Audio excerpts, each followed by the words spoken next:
Hi there, my name is Andy Farquharson and I'm your host on Alternative Exit, the podcast dedicated to educating small business owners about the possibilities, benefits and challenges of transitioning to an employee ownership model. Did you know that there are over 200 million SMEs around the globe with an owner that will be retiring within the next 10 years? Many of these owners will never actually find a buyer for their business, forcing them to close their doors, wreaking havoc on their employees and the communities. There is an alternative. This show will explore different forms of employee ownership and the best practices for a successful transition. Each episode is going to feature interviews with experts on employee ownership, business owners who've successfully made the transition, and consultants who've helped facilitate these changes. Okay, now let's get on with the show. Okay, hello and welcome to the Alternative Exit. Today we're joined by Alex Moss. Now, Alex is a pioneer in the field of employee ownership and is currently the president of Praxis Consulting Group. So with decades of experience of advising employee-owned companies and mission-driven organisations, Alex comes with a unique focus in that he's an expert in building strong ownership cultures, effective leadership structures and sustainable government practices. He's served in leadership roles on the boards of multiple ESOPs, and has been a key advocate in the employee ownership community, even just returning from Vegas and a big ESOP conference. So in this episode, I promise we won't dive into his Vegas experience, but we will dive into Alex's journey and his work at Praxis and his insights on creating resilient and high-performing organisations through employee ownership. So Alex, welcome to the Alternative Exit. Thank you, Andy. It's great to be here, and thank you for inviting me. Absolute pleasure. So mate, you've been a leader in employee ownership community for quite a while. I mean, what initially drew you to this field and how did that end up having you form Praxis Consulting Group? But, I'm one of those, odd people who came into the field on purpose. A lot of my colleagues stumbled into it and fell in love with it. It is rare. Yeah. And actually, I did this on purpose. I was working in the field of community economic development, and my frustration when I was younger was that, capitalism is a pretty good system for building wealth. It kind of works. And it's a pretty bad system for sharing it and for including a lot of people in it. And you can either wait for that to work itself out, or you can assume that we should take from some to give to others, or you go about building structures and institutions that enable regular people to build wealth and participate in that system. And I was doing that in one area in community economic development. I ended up going to business school, really with an eye on employee ownership. That's an odd eye to go to business school with. Well, I talked to a professor in college who was a historian, and I told him I thought I'd work for a few years and then go to business school. He's horrified. His face went blank, and he sort of like, "Why would you do that?" I think he was thinking, there another one bites the dust, and I'm not really a finance guy, although that was my initial training. I'm an organization development guy. But I'm really, what motivates me is the idea of opening up the opportunity of wealth building and sharing and organizational health to everybody, to people that normally don't have access to it. Look, I loved hearing your thoughts on that initial piece of, hey, capitalism is a pretty good system for building wealth, but not great for sharing it. It seems like what sort of goes back to it's great, like, you find the right people want power, but sometimes when they've got it, it's tough to let go. and you either fix that by taking it, or you can fix it by opening it up. And you could criticize the work that I do very easily as it's not radical enough, or it's not this, or it's not that. It's all true, but I really do think we're opening doors that haven't been open in a way that's very meaningful, not only for the people who benefit from shared ownership, ESOPs, cooperatives, what have you, but more broadly for the communities and the society that we live in needs this. We need not just what we do, but we need a more inclusive way of helping people succeed. Well, there's obviously, I don't know, it's got me thinking about, there's so many different reasons why that's important. I think, why do you think employee ownership is a great tool to meet that goal? Well, where do we spend most of our lives? We come home in the evening, we have this idea, at least in the US, it's not true everywhere in the world, but in the US, we have this kind of policy idea that we like people to have the opportunity to own the home where they live. And their waking hours, they don't spend there.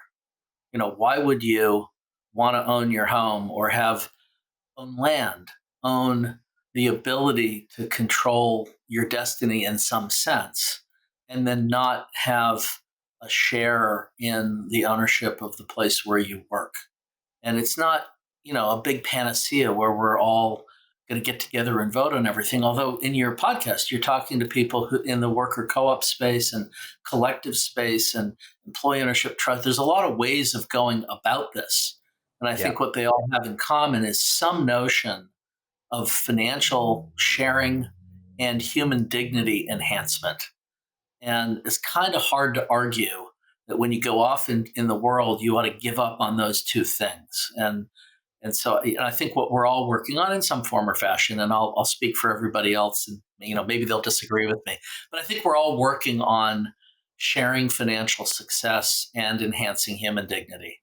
Those feel like good things. It's kind of hard to argue that those are bad things. I think you're going to be safe from everyone that I speak to. It's definitely not a good look to argue against them. So going back to sort of coming out of like doing your MBA, like with a focus, like the lens towards employee ownership, did you come straight out of that to start Praxis, or were there a couple of other places? And I should say that I didn't start the original Praxis. It was the outgrowth of a failed noble effort to support worker buyouts in the supermarket and other industries here in Philadelphia. And my two colleagues, a gentleman named Jim Steicher and a woman named Jenny Vanderslice, started a business. Several others of us joined, doing small employee ownership buyouts and setting them up, and then trying to help them actually work better as organizations. And after a few years of that, in the late 1980s and early 90s, Jim wanted to run more of a deal-making business, doing the buyout work, which he does to this day. And Jenny and I spun off our practice, Praxis Consulting, into an organization development firm, focusing on everything from the front end communications to employee owners, but then of course developing the leaders who run those organizations and succession plan and strategic planning and DEI inclusion work and governance work and executive development, all of those things that we do as an organization development firm are kind of the human operating system, as one of my colleagues says. So I didn't start the original version of the firm, but Jenny and I pulled that piece of our firm out and really created that, 30 years ago, and here we are. Wow. Okay. So when you initially started, I mean, you mentioned that sort of it was Jim, like you, Jim, Ginny were driving. Were we actually doing the acquisitions, like creating the finance, like doing the financial takeover? I was the finance guy. You could look at that and smile, and I would look at that and smile. I kind of cut my teeth in raising financing, mostly debt financing for small employee ownership buyout transactions, and then administering them and doing that, as well as, employee ownership to English translation. And very early, Jenny and I said, look, this is going to take a special kind of leader. Not everybody wants to be that, or a lot of people who want to do that aren't quite sure how to go about it. And somebody's going to have to, if these organizations are going to be successful, it's not simply a legal and financial transaction. It's an organizational commitment to running the business in a certain kind of way. And again, we can talk a lot more about what's required and what isn't required, but we live in the world of businesses that want to think of themselves as employee-owned psychically beyond the simple financial and legal structures. So we can talk about the ESOP as a structure. You've probably had people that have done that. We can talk about worker co-ops and employee ownership trusts, what EOTs, what we're calling them now, which to me is incredibly important, but is not the thing that you need me for, because you have a lot of other people talking about those issues. And my focus is really on the people side. How do we make that work? Well, I think, look, a lot of the reasons, one of the reasons why I'm sort of motivated about the employee ownership space is the people element, right? And you find that like a lot of the vehicles you're talking about, the ESOPs, the EOTs, co-ops, they're just a legal vehicle for the people to work in and to be able to contribute. Now, the level of contributions are different. And I think that sort of, and that there are some people that get very religious about, hey, what is employee ownership to them? Like, it's got to have these elements or those elements. What do you see as sort of the core elements of a great employee ownership model? Well, I think legally you need a holding vehicle for the ownership shares that provides access to them to employees. So whatever that vehicle is, and there are a lot of them. And if you don't have that, I think you interviewed Corey Rosen, and his line. I don't know if he'll cop to this or not, but the line that I heard him say many many years ago was, asking people to have a sense of ownership without giving them the stock is like inviting them out to watch you eat, so they have a sense of ownership. Is like a sense of lunch. So if you're going to get past the sort of sense of lunch, you have to have the real stock somewhere. I don't know if Corey said that to you, but it stuck with me. And the notion is the stock has to be real, but then the organization has to be operated in a way that provides appropriate ways for people to contribute in driving increased performance. I know you spoke with Matt Hancock, my colleague at Praxis, and you can listen to that podcast and hear more about our continuous improvement work. What we're talking about is a higher level of engagement and productivity from the workforce, which is kind of the fantasy dream that we all have, and sometimes you get it. And that should result from people feeling like, darn it, this is mine. And it's everything from the little stuff, picking stuff up and, avoiding trash and waste and safety issues and things that are not so little, to really big stuff. How do I drive profitability? How do I drive share value? Oh my gosh, that's mine. I'm going to get that eventually. And as people start to both feel empowered and a bit of a, kind of a funny, everybody uses the word, but I mean it in the serious sense. When they feel authority to take responsibility over making things better, then we don't have to yell at them to stop doing dumb stuff. And I think philosophically, I often start these conversations with leadership teams by saying, let me ask you a question. Do you think that most of your people come in the morning with a view towards doing the least possible work and sticking it to the man before they go home at the end of the day? If you believe that, please send me home and don't waste any time with me. Because I don't believe that. I think there are people that feel that way, and usually for reasons that you could unpack and understand why they feel that way. They haven't been treated very well.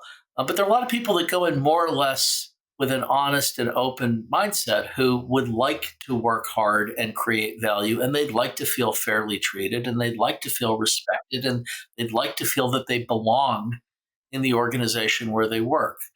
And so that sense of valued, belonging, respected, heard, those kinds of things are the psychic underpinnings that we're looking for. And lo and behold, to Corey Rosen's point, then it's not just the structure of ownership, it's the sense of ownership. And my experience, and the data backs this up, of course, is that when people feel that way, they make smarter decisions. They find things that don't work for them and they fix them. And sometimes that's just on an individual. This is bugging me. I'm going to go fix it. I can tell you stories about all those things. Sometimes it's structured. Sometimes it's a Kaizen process, a continuous improvement process. But sometimes it's simply creating a culture where people feel invited and enabled to fix things, to make them better. And, people, what they think about when they go home is what made my day better or worse. And if they feel like I made things better, I got recognized and rewarded for that, and tomorrow I'm going to go in and I'm going to have an opportunity to do more of that. I think most people like that. I like it. I like going into my office and feeling like, darn it, this thing's bugging me. Let's fix it. And I think a lot of people want that. And so our challenge is to not think that the legal structure is going to create that, but that the people who are leading the organization are going to create that by running the organization in a way that's inviting. And that, of course, is going to get you into all kinds of discussions about, well, then they're going to feel invited to, ask everybody to own a Cadillac or, whatever. So we can have these discussions about how do you manage the boundaries and expectations. And now we're into the fun stuff because that's what we really love talking about. Yeah, look, I think you highlighted a couple of the sort of the big amazing things like about sort of great employee-owned companies is they're just companies that are really well run, right? Where employees do get a share in the outcome. Like I'm sure you've probably been brought into organizations where they aren't committed to making these organizational changes. That's true. Our work is often regulated. Most of our work, 80% of our work, is in the ESOP space, and the rest of it is mostly in the nonprofit organization, mission driven organization space. We do a lot of work with benefit corps and those kinds of organizations. But most of what we do is in the employee ownership space, and almost all of that is ESOPs. And they live in this regulatory framework in the US under the ERISA regulations, which govern our retirement plans and have a lot to say about how you have to treat people. But those are about treating their retirement investments, not about the humans. And we live in the space of turning that into, how do these people do their job when they show up in the morning? So there's really nothing in the law that says you have to do anything that we do. And to bring it back to your original question, companies that are what I would say, very old school, my way or the highway kind of management and are doing just fine, because I think there's a lot of data that shows you can do okay doing that. And they've figured that out. They don't need people like us. They don't want people like us. They don't want you. Yeah. Okay, it's a big old world out there. We're not a fit for every company, but and then there are also companies that are very sophisticated on these issues who also don't need us because they've got it figured out. Thank you very much. And then we just look at them and wave at them and say, go look at what they're doing. They're very cool.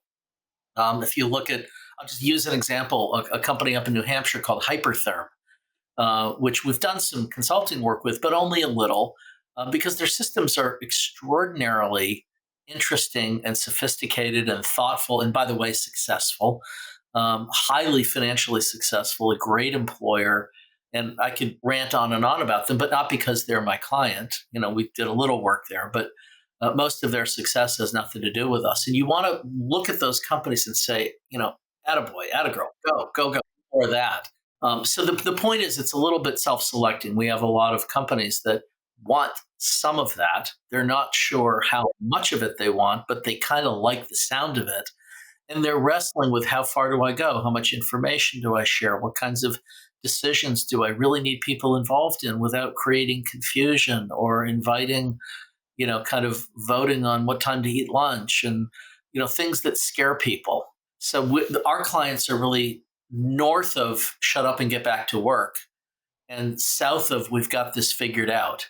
And somewhere in the middle, they know there's a gap between their aspiration and what they've been able to achieve. And they want somebody to help them think about that. That's what we do. I'd love to think that there's a lot of people in that space. There's definitely not a lot of people who've nailed it. And the number of people who sort of are in that old command and control style structure are diminishing. I would like to believe that, but even so, it's just not where we play. And I think, all of modern management theory, and our name, as I'm sure anybody who's paying attention can guess, Praxis means connecting theory and practice. We're trying to have a theoretical framework underlying all of the work that we do, and we're happy to talk about that. The whole idea is to take that theory that governs what can work and turn it into what actually does work. And, that's the trick. Yeah, look, I mean, even harking back to your MBA days, like I'm sure you had a bunch of classes talking about sort of high level engagement, how that's going to be a key to be able to drive productivity and bottom line. But then you went straight into the financial class where they sit there and said that the key to growth is cutting costs, right, while sort of increasing top line. So there was always this tension. Although, I think in our classes, and credit to the professors, I think their theory was about alignment of organizational incentives. They weren't particularly interested in sharing ownership with workers because they're not the ones driving value. But even so, let me just give credit to a couple of professors who really kind of got this idea. And, that's where I learned about this. I went there to study it, and there's limited coursework, but one of my economics professors, I did an independent study that I was really interested in. Why would somebody who owns a business, has founded it, and is in the first or second or third generation of business ownership, because there aren't too many that are beyond that, a few, but not many, why would they be interested in selling to their employees in some form of employee ownership? And I viewed that as kind of a marketing kind of, and then the marketing people were not interested because they're interested in, selling widgets, diapers, laundry detergent, whatever, like data analytics for consumer behavior. And I'm like, no. Yes, you should do that, but that's not what I want my career to be about. And the economics guys came back and said, well, why would that organization be a better organization? What's the competitive advantage? How does this ownership sharing line up with the theory of incentive alignment? And it kind of pushed me to think about, well, why are these companies going to be better companies? So we're not just giving away ownership because we're nice people, which we'd like to be nice people, but you want this to be sustainable and competitively successful. And so if you want that, you can't just have the ownership structure. You've got to have tools, processes, and human beings that drive the creation of value in a way that's better than driving the creation of value in a company that's not structured this way. Yeah. And 50 years later, under ESOPs, and we've got a long history in the US of worker cooperatives, I think the data's on our side. It kind of works better. Yeah, the data is emphatic. It doesn't even, I think it doesn't just sort of sit on your side. I think it is emphatic how sort of these companies that do create these cultures deliver better outcomes. As I said, and it needs to be culture in addition with the governance structure. And it goes back to Corey's comment, you can't just give somebody a sense of lunch. You've got to actually give them the real deal. I wish he did say that on that podcast, but I'd have to call him up and ask him for that one again. But I'm not even sure he would recall saying it, but I recall him. I got stolen from him. I just want to give credit where credit is due. I hope he wouldn't be offended by that. Very good. I'm sure he won't. Look, I'd love to dive into a little bit more as to how you approach this organizational change. And just talk a little bit more about where do you start, and sort of what are the steps that you follow through?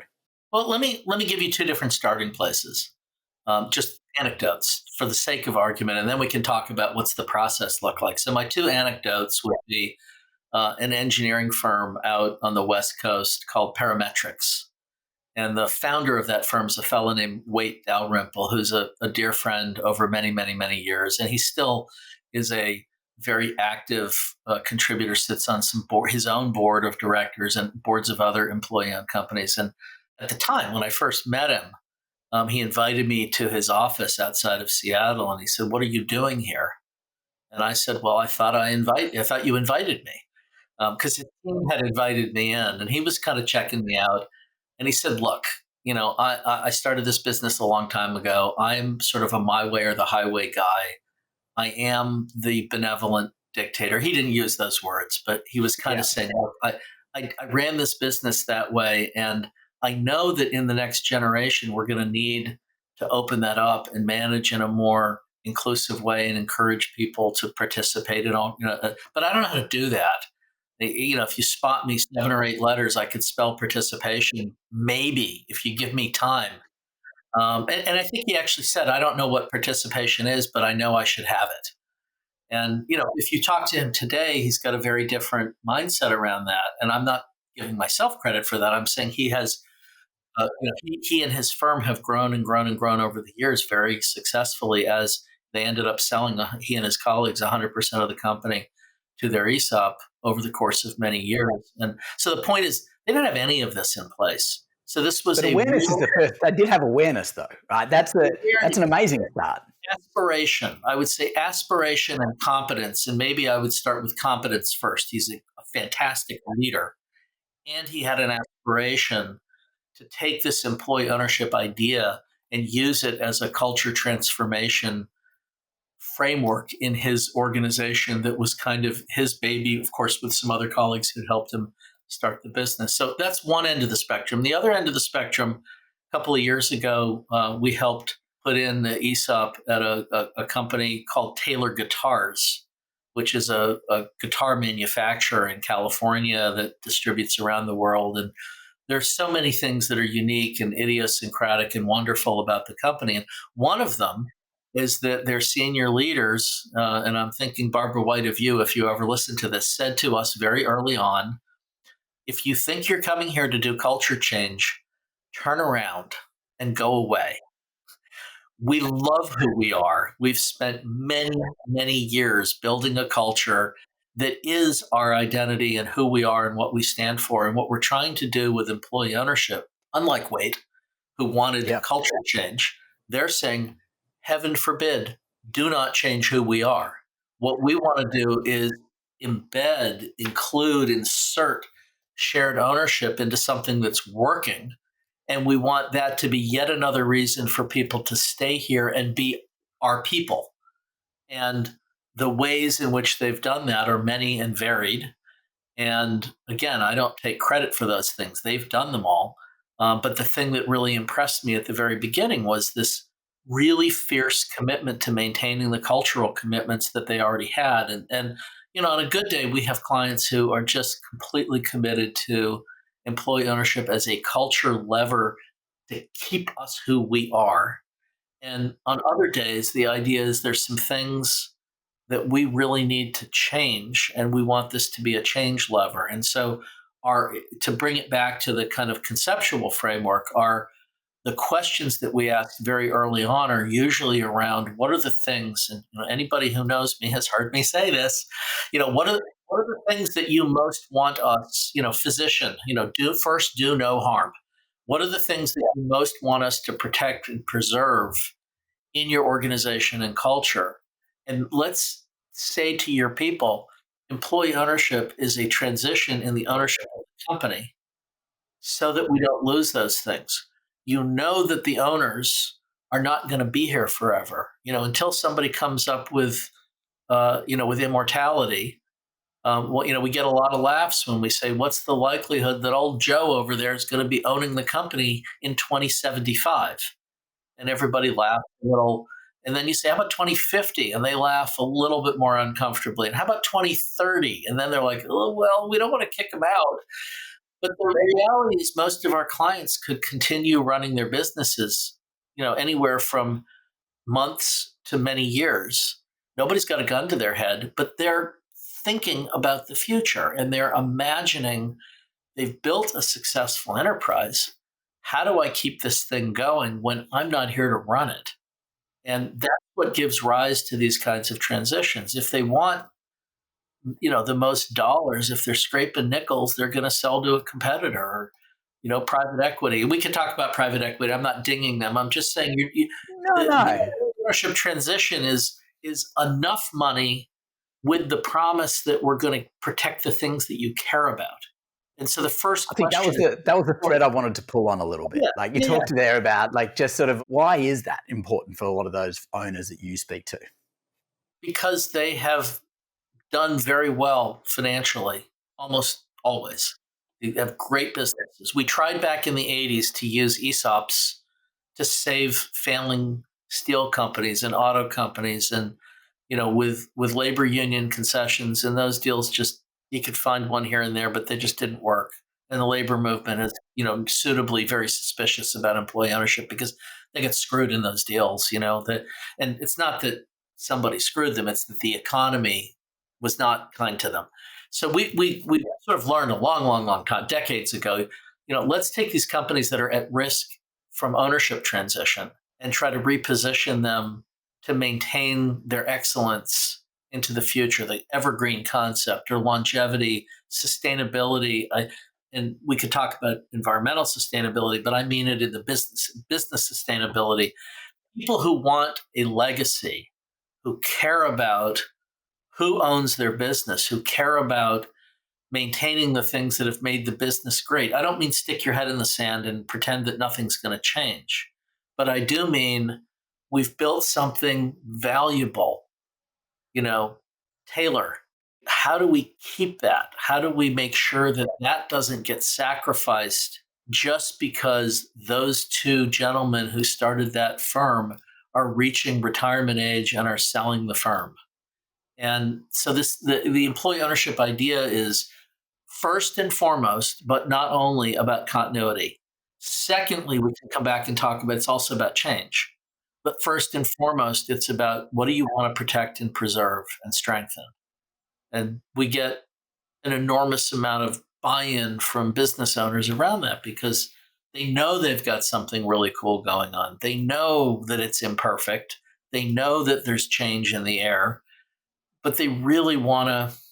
They're not looking to for somebody to come in and fix their business. Yeah. I can carry on this theme. But question one is continuity. Question two is change. Yeah. So shall we go there? Or do you want to talk more about the protect, enhance?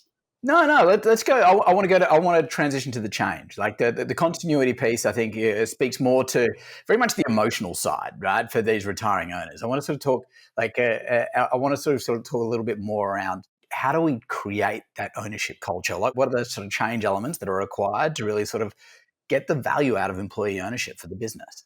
So if you're Bob Taylor or Kurt Lustig, or if you're Wade Dalrymple at Parametrics, or if you're Dick Couch at Hypertherm, any of these companies that I'm talking about, you watched your organization grow phenomenally and change. And what you want is the right kind of change that is supportive of your culture and your people. Entrepreneurs tend to be very change, flexible. There's some things they don't want to change, but people who don't ever want anything to change don't tend to survive. We all understand the world's moving under our feet, and the question is, how do you stand on the right rocks? So if you get the values, if you're standing on the right rocks and you know that business is evolving and changing, what you want is an ownership and organizational system that's adaptive and innovative, and where you can bring more people into doing the things that were limited to a few people at the top. So there tends to be an emphasis on, we know that ownership is changing. So that the first thing that's changing is who owns the stock. And oftentimes that begs the question of, oh, by the way, what's stock? Because employees don't know that. And, so then we have to talk about, we're not talking about cows, we're talking about shares of ownership in your organization. And so who owns the company and how that's changing because this person or this team of people is selling. Sometimes they're leaving. And so there's a leadership transition at the same time. Sometimes the leadership transition has already happened and the owners are still there and they're just putting the last ownership transition piece into place. They've already got their next gen leaders teed up. Sometimes the sellers are sticking around for anywhere from a few months to many years, and they're viewing the ownership transition as preceding the leadership transition. One way or another, we know that the first change is ownership, the second change is going to be leadership.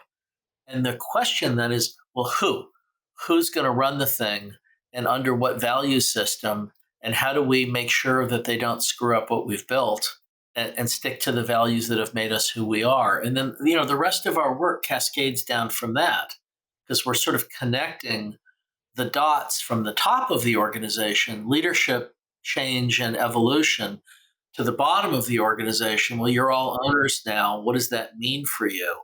How do you participate in protecting, but also changing the way we do what we do for the long-term success of the company? I was just wondering, do you have a preference of which organizations to work with, whether they're doing the ownership transition before leadership or leadership before ownership? No, we have a strong preference for organizations that give a damn. That care, regardless. And they have to care. They can't, every once in a while you get somebody who kind of donates half the company. They redeem some of their shares. They give up their ownership and dilute themselves. Bill Karras at Karras Reels is a perfect example of this. And he's not the only one. It's a great example of somebody who just said, look, I want you to have this. I don't want to sell it. I just kind of want to give it to you. And you have to give it to people carefully so they don't end up getting whacked by your good intentions. But Bill was very thoughtful about this. Most of the time, people are not giving it away. Most of the time, they're selling it, but they're not selling it at the absolute premium that they could get in the market. And so, you're looking for people that want the organization to thrive and succeed. If they don't care, they can usually get more money walking away. And if they can't get enough money, nobody wants to be a chump. Nobody wants to give their company away by mistake by selling it at a really low price and feeling like they got hoodwinked. What we're looking for from the seller side is people who want to do well and want doing well to be partly their own financial and family interests and partly the interest of sustaining this organization that they've spent their lives building. And so we want that. We don't want people that are looking for just the quick fix, disappear. I don't care what happens to the organization. The good news is the people that do this generally have very strong organizations. So we're walking into leadership teams that have a lot of competency. They're good, but they also, hopefully, from a consulting perspective, don't have it all figured out because they need us. If you got it all figured out, that's great. Good for you. Let us wave the flag at you, but we're not going to be advisors because you got this figured out already. And we do run into that from time to time. And good for them. That's great. But our clients are more in the realm of, well, we haven't quite figured out who's going to, we do a lot of leadership succession. Who's going to be, I was speaking with a gentleman yesterday. Their company is third or maybe fourth generation leadership. And he's the CEO, but he doesn't have the same last name as the founders. And they still have some founders with the right last name, but they're not, they're in leadership roles and they're all kind of 60s and 70s. They're doing great, but they're not idiots. They've been running a fantastic business for a long time and they're looking out into the future. These people are going to leave. How do we build a pipeline of talent that is both technically capable and organizationally sophisticated to bring our people along and up and grow that talent so that we can run this business? Because in 15 years, it's going to look way different than it does today. Why? Because we're really successful and we're going to keep growing, and what we look like today is not going to be sufficient down the road. And so if we're going to maintain our independence and we're going to maintain our culture, we're going to need to identify and develop the talent to do that. So we're looking for leaders that have a little bit of that vision. And from our firm selfish perspective, we're looking for people that know that they don't quite know how to do that, but they have a vision for it. So vision, sophistication, aspiration, but I don't quite know how to do it efficiently. That's what we want. And if they got it all figured out, that's great. I just want to shine the light on them and congratulate them. Thank you for a job well done. Now, yeah, we'll go for a figure on the next client. Yeah. Most of us are human and most of us don't have everything figured out. We don't in our firm, and most organizations don't have this figured out. And yet these are very successful companies. And so we're kind of looking at the pinch points where is it going to get hard both now? Where is it going to get hard with different owners? Where is it going to get hard when senior people leave? Where is it going to get hard if we fail to develop that emerging and growing middle leadership talent? And those folks have a hard job because they're getting squeezed from above. We've run all of these sessions at conferences over the years called Stuck in the Middle with You, where the middle managers are getting hammered from below. I'm an owner, and they're getting hammered from above. Results. And there's a kind of way of, coaching leadership that we're trying to advocate for that I know works because I watch it work all the time. But nobody goes to school to learn that. You either figure it out or somebody grabs you by the shoulder and says, hey, let me help you understand how this works. It's not you telling your people do this and do that, because you can't possibly grow if you're too busy looking out for misbehavior. The way you grow is by bringing other people up under you. And the way you do that is by enabling them to be successful so you can grow. So a lot of our practice is about helping people understand how they coach people under them to grow and lift everybody up in the process. And the good news is the companies are growing, so they need more people. They need more leaders, and they're going to grow them themselves because you just can't hire all those people from outside. Yeah, again, a great problem to have. So when you're helping companies with this transition to employee ownership, you talked a little bit earlier around like defining the values system underneath the new ownership structure. And then obviously you've got the leadership element that you talked about there, like sort of helping people to become better coaches and better fulfilling. Which one comes first? The value system of ownership or the leadership? Yeah, I think I wish I had a perfect answer for you. Of course, the answer is both, but I think I can do a little better than that. The people who call us have several profiles. The first profile is they're about to do usually an ESOP. Every once in a while, we work with the largest worker cooperative in the Western world is a home care agency in the Bronx called Cooperative Home Care. They're one of my hero companies. If you haven't talked to them, you should. They are extraordinary in a business which is really, really hard, and they're phenomenal. Having said that, most of our clients are not cooperatives, they're ESOPs. And they come to us before they put the ESOP in because an advisor, a lawyer, a banker, somebody says, oh, by the way, you're going to have to explain this to your people, call Praxis. And so our nose under the tent, if you will, is and we do a great job. We have a lot of fun explaining what this thing is and how it works. And that's usually how the initial work presents itself. But actually, the bulk of our work tends to come to us not immediately, but a few years or maybe even 20 years later, when the management team says, look, we're employee owned, but people aren't acting like owners. How come? We thought we'd give them stock. Sense of ownership isn't happening. What do we do? And so they call us and then okay, well, what about your culture is encouraging engagement? What about your leadership development is encouraging it? And what's getting in the way? And then we have a kind of classic consulting problem, which is, what's your desired state? How do you want people to think and feel when they come into work? How do they think and feel now? What's in the way of that? And how do we work on those issues? And of course, because we're kind of high engagement people, the way to do that is a high engagement, some of it's leadership training and development, some of it's building employee involvement participation processes. So it's a skills and structure and systems that help people start to do the kinds of things that people imagine their culture should look like. So feel responsible, find things that are costing us money and fix them. Usually those aren't firing people. Usually those are stop throwing stuff out. Usually they're stop, what this is causing me to waste time. And, things were pet peeves yesterday, and we're trying to transition the mindset of a supervisor or an employee owner away from this was a pet peeve to that's my stock value we're throwing out.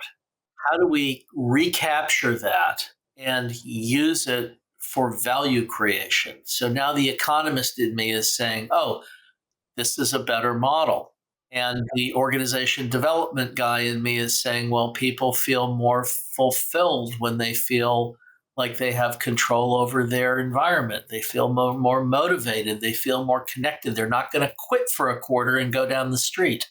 The important thing is you're capturing the essence of sort of what's required to be able to make the change, and it's multifaceted, and it comes in different stages depending on the problems that you guys are trying to solve, because every company is different, every implementation is different. Well, one question I get often from a lot of retiring owners when I'm speaking to them is, well, it's more of a statement rather than a question, is that my employees won't want ownership. Do you ever come across that, and how do you deal with it?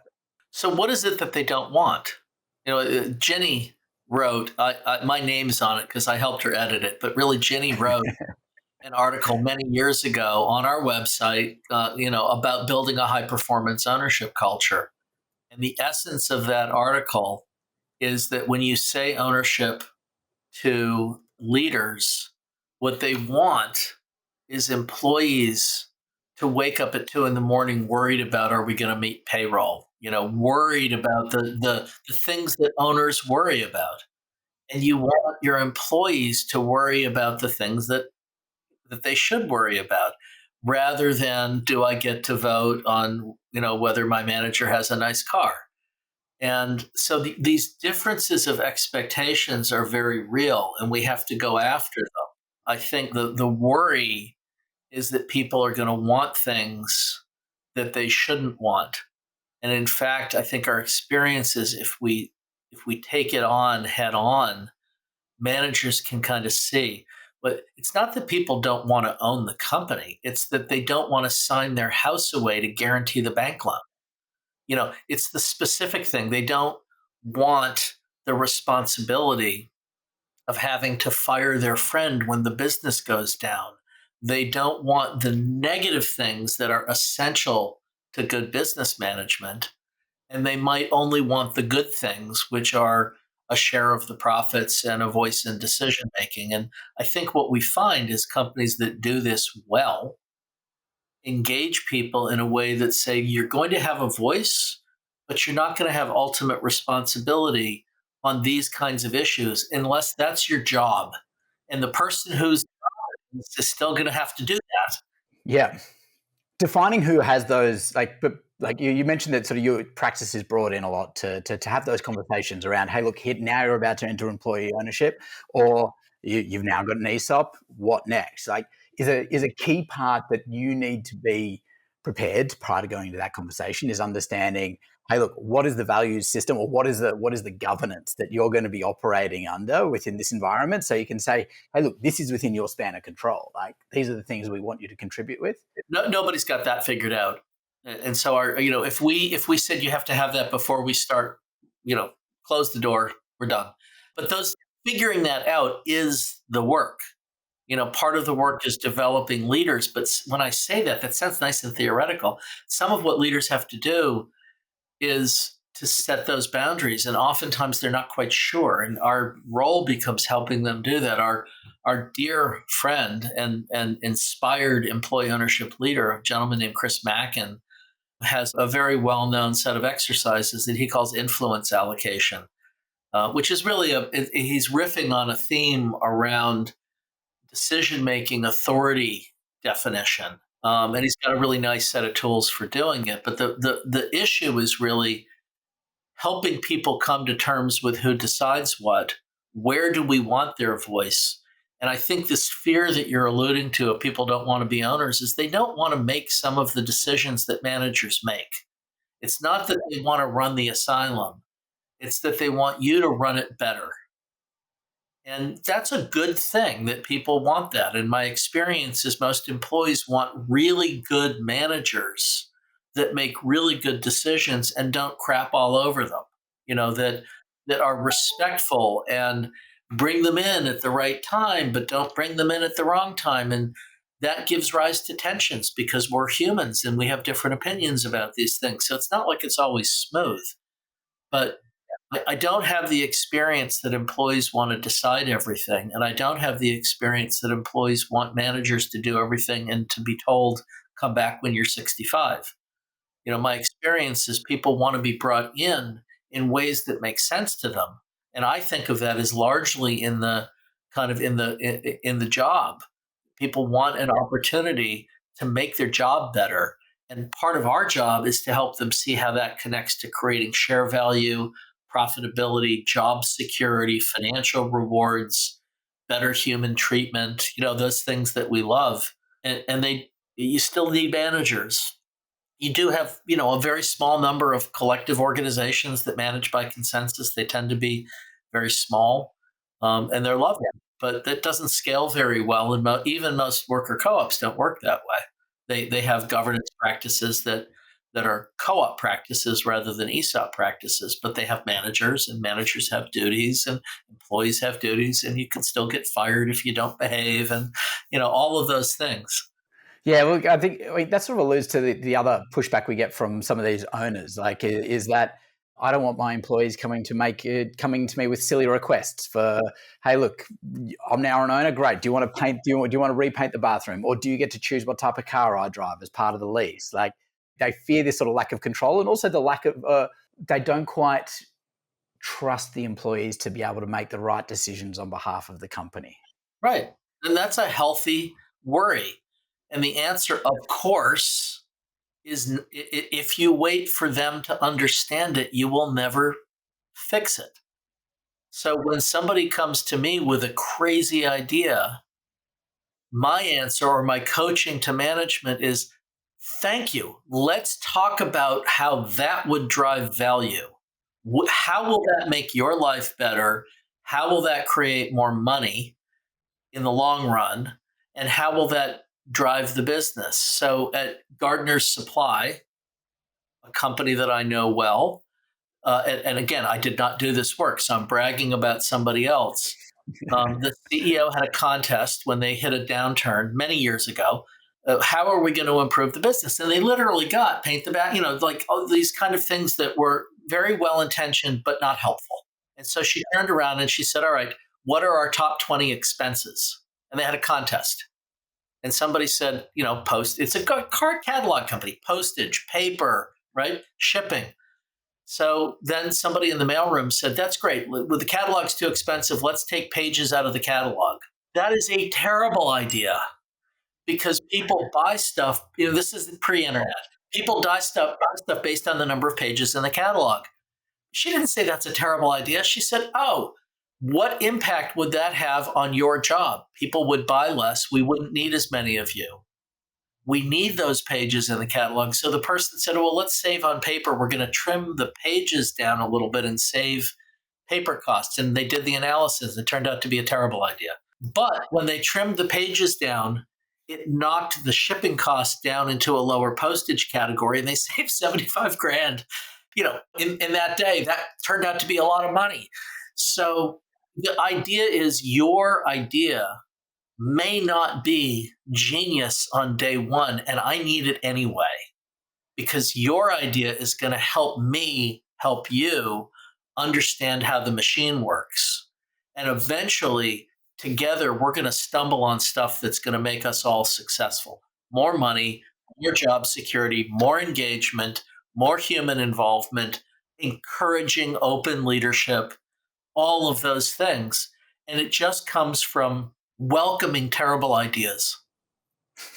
As a coaching conversation, right? And an education piece. Yeah, I love it. Yeah, you can't teach somebody to play softball by saying stand at shortstop and screaming at them when they drop the ball. You can't teach somebody soccer, by screaming at them when they miss the net. Lionel Messi misses the net most of the time. You teach them what good looks like. You help them figure out how to get there. Well, I think that's a great place for us to end this discussion, Alex. Like, it's been an amazing journey. But before we do go, I'd like to ask you 3 questions as part of a fast round, and you can just offer a quick response. How does that sound? Go. All right. So who is the leader you most admire in employee ownership? Oh, geez, I'm going to pick a handful, but fast. The first one would be my business colleague, Jenny Vanderslice. I've learned more about what this means and how to do it from her than I could have imagined. She's a brilliant thinker and contributor on all of these things. John Abrams, you interviewed John from South Mountain Company, is just an extraordinarily thoughtful commentator on this. And then I'm going to land on a guy named Donnie Romine. Donnie was the CEO and is now retired. He's the board chair of a company called Web Industries, one of these companies that does, they'll tell you all the things they're doing wrong. It's a very humble company, but they do a tremendous number of things right. And every time the gentleman opens his mouth, something thoughtful and values-driven comes out. And I say, gosh, I wish I thought of that. Thank you. And those are the people that I feel really motivated by, the people who I can just trust to say something I wouldn't have thought of, but that resonates with me. And as leaders, those are the people that I really admire. Okay, I love that. So what is your favorite resource on employee ownership? Well, for starters, you have to go to ESOPinfo.org. It's an NCEO website. The ESOP Association has a lot of good information. But if you want the best kind of overall profile of employee ownership, start with ESOPinfo.org. They got stats and data and maps and videos and testimonials, and just a fantastic place to kind of cover the range of mechanics, ownership culture, leadership, stories, all of it. Great resource. All right, fantastic. We'll put a link to that in the show notes. And then finally, the last one is, what would you say to a business owner who's sitting on the fence regarding employee ownership? Oh, think about what you want. You have to think about what you want. If you want continuity and sustainability and the people in your business matter, think about this. And if you walk away for the right reasons. Employee ownership is not for everybody. What you want to do is talk to a lot of people who have done it, other business owners, and talk to them about what they like and don't like, because you want to connect this to your values and what this should make your company a better version of itself. And if you look at this and you can't see this making you a better version of yourself, then go sell it to somebody else. You're going to sell it, till we figure out immortality, you're going to sell your business. What we say is employee ownership starts with values-aligned liquidity. The right people are going to get your business and you're going to get paid for it. That's the starting point. Everything else comes after. Very cool. Well, Alex, where can people follow you, learn more about your journey? Well, our website, and we're doing better on social media, so you can, follow us in all the usual places. And thanks to our social media guru, Caitlin, for all of the wonderful work she's doing. But come to our website and look on our LinkedIn and our social platform. All of that stuff is there on our website, which I'm sure you'll link in the podcast. They will all be linked below. So, look, Alex, thank you so much for the time. Thanks for your rich conversation, sharing amazing stories, and for your leadership in the employee ownership space. We really appreciate it. Shining the light on this. It's all the work we do goes, unnoticed until somebody notices. And I appreciate, not just for our firm and for me, but I think in a much more important way, the mix of people that you're talking to here, I think have a perspective on a way of thinking about business that matters. And so thank you for shining a light on that. I'm very, very happy to help because I get the opportunity to speak to such amazing business leaders and such as yourself. So, Alex, thanks again for your time. Good. We hope you enjoyed this episode. If you want to continue learning about employee ownership as an alternative exit, head across to abettermonday.me for additional links and resources. You can also make sure to subscribe or follow along in your favorite podcast app and be sure to leave us a 5-star review.